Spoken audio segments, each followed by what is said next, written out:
कि वो मंच पे बनाए और अपने विचार प्रस्तुत करें।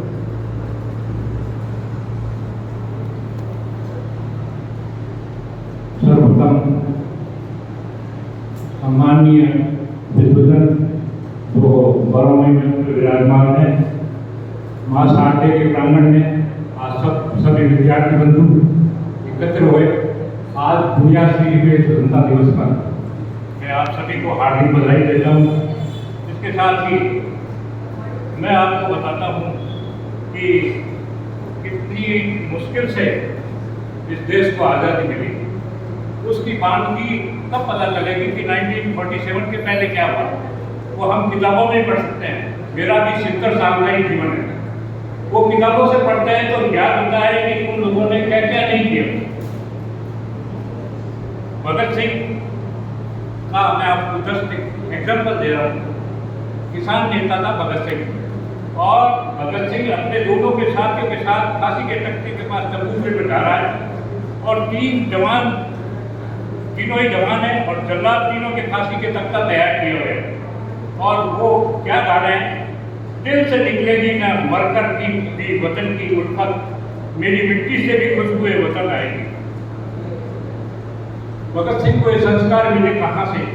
उसके दादा सरदार अर्जुन सिंह, जो कि आर्य समाजी थे, स्वामी दयानंद के यज्ञ में भाग लेते थे, स्वामी दयानंद सरस्वती से फॉलो कर रहे थे। अब जब भगत सिंह के घर पे मिस्टर मेहता आते हैं तो 3 वर्ष का बच्चा छोटे छोटे तिनके रोक रहा है, तो पूछते कि बेटा क्या कर रहा है? तो उसने कहा कि मैं बंदूकें को उगा रहा हूँ, इस अंग्रेजों से मुक्त कराने के लिए बंदूकें उगा रहा हूँ। और वो छोटा सा बच्चा अपने पिता के साथ जलियांवाला बाग जाता है किशन सिंह जी के साथ, और वहाँ की खून से लथपथ मिट्टी एक बोतल में लेके आता है और शपथ लेता है कि इन अंग्रेजों को देश से भगा के रहूंगा। और राम प्रसाद बिस्मिल, अश्फाकुल्ला वगैरह जो स्वतंत्रता सेनानी थे, उसके गीत गाता है, सरफरोशी की तमन्ना अब हमारे दिल में है, देखना है जोर कितना बाद में कदम में है, वक्त आने ये बता देंगे तुझको ये आसमां, हम अभी से क्या बताए क्या हमारे दिल में है। ये शहीदों मुल्क को मिल्लत है तेरे ऊपर निशान, अब तेरी हिम्मत की चर्चा गैर की महफिल में है, सरफरोशी की तमन्ना हमारे दिल में है। और फिर क्या तमन्ना करते हैं वो? अब कोर्ट के अंदर, लाहौर के कोर्ट के अंदर उनको पेश किया जाता है, भगत सिंह को, राजगुरु को, सुखदेव को, और वो नारा देते हैं इनकलाब जिंदाबाद, इनकलाब। और बाहर पब्लिक वापस प्रतिध्वनि करती है इनकलाब जिंदाबाद, इनकलाब जिंदाबाद। और वो गीत गाती है, कभी वो दिन भी आएगा कि जब आजाद हुए होंगे, कभी वो दिन भी आएगा जब हम आजाद होंगे, ये अपनी ही जमी होगी, ये अपना ही आसमां होगा, शहीदों की किताबों पर जुड़ेंगे हर वक्त मेरे, वतन पर बनने वालों का यही बाकी दिशा होगा। वतन की आबरू का आज देखे कौन करता है, सुनार एक तल पे हमारा इम्तिहान होगा, इलाही वह भी दिन होगा सब अपना राज देखेंगे जब अपनी ही जमी होगी और अपना ही आसमान होगा।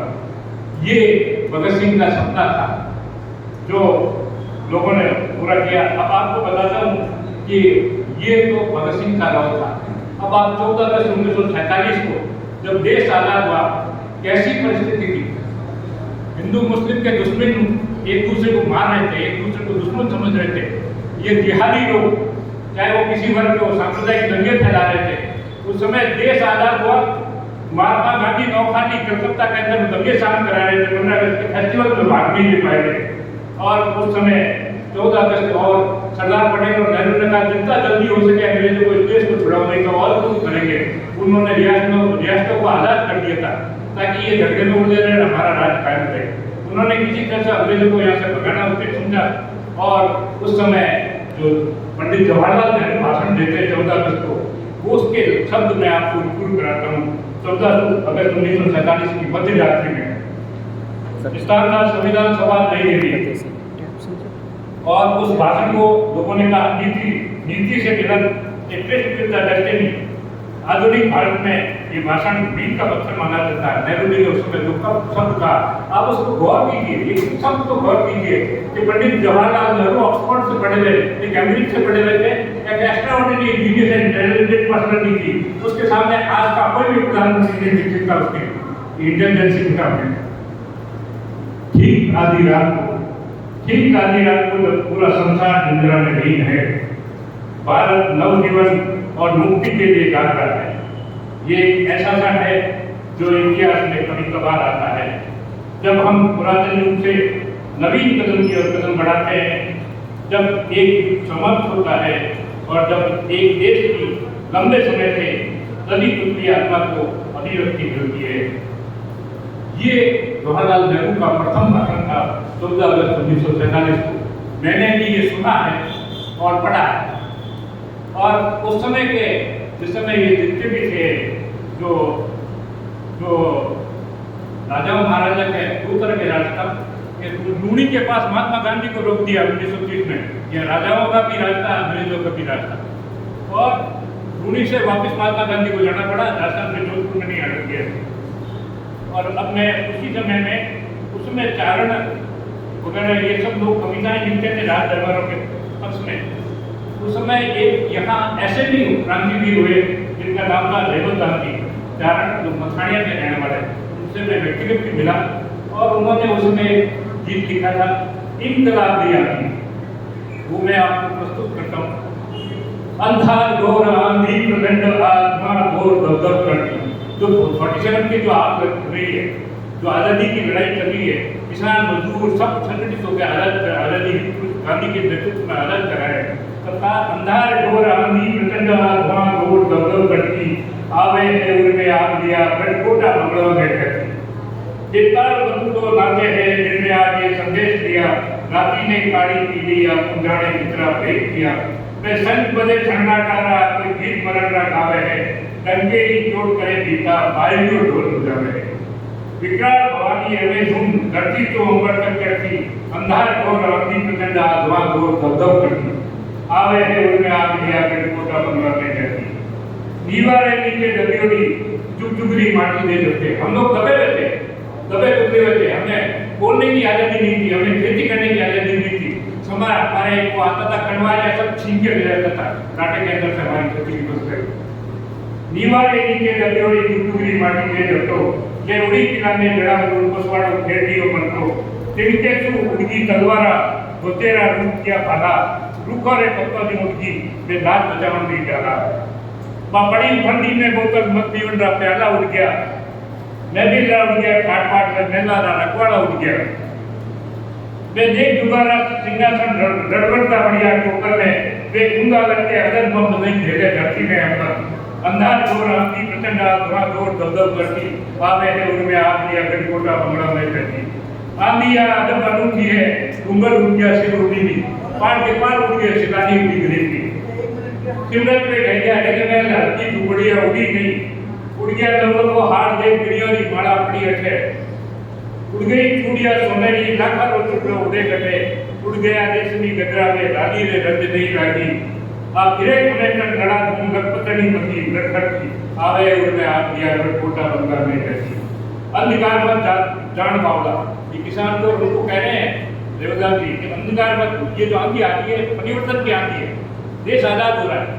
अंधकार में जन्म वाला इनकलाब भी छाया है, इन भाग बदलिया लाखा कोई राजा रंग बनाया है। लेवा आड़ी रात का पुनरुत्थान दर्शावे, लेवा वाड़ी मौत का मुक्ति और पंथ बतावे। लेवा बड़ी अच्छी जगह ये मट्टी बेड़ा आवे है, इन घोर घोरे आंचल में जोत जगह है जग मुक्ति। अंधार घोर आंधी प्रचंड आत्मा घोर दबदब, एक जोत आजादी की जोत जिससे हम आजाद होंगे वो जोत आवे है उनमें आग दिया गढ़कोटा बंगला में कहती।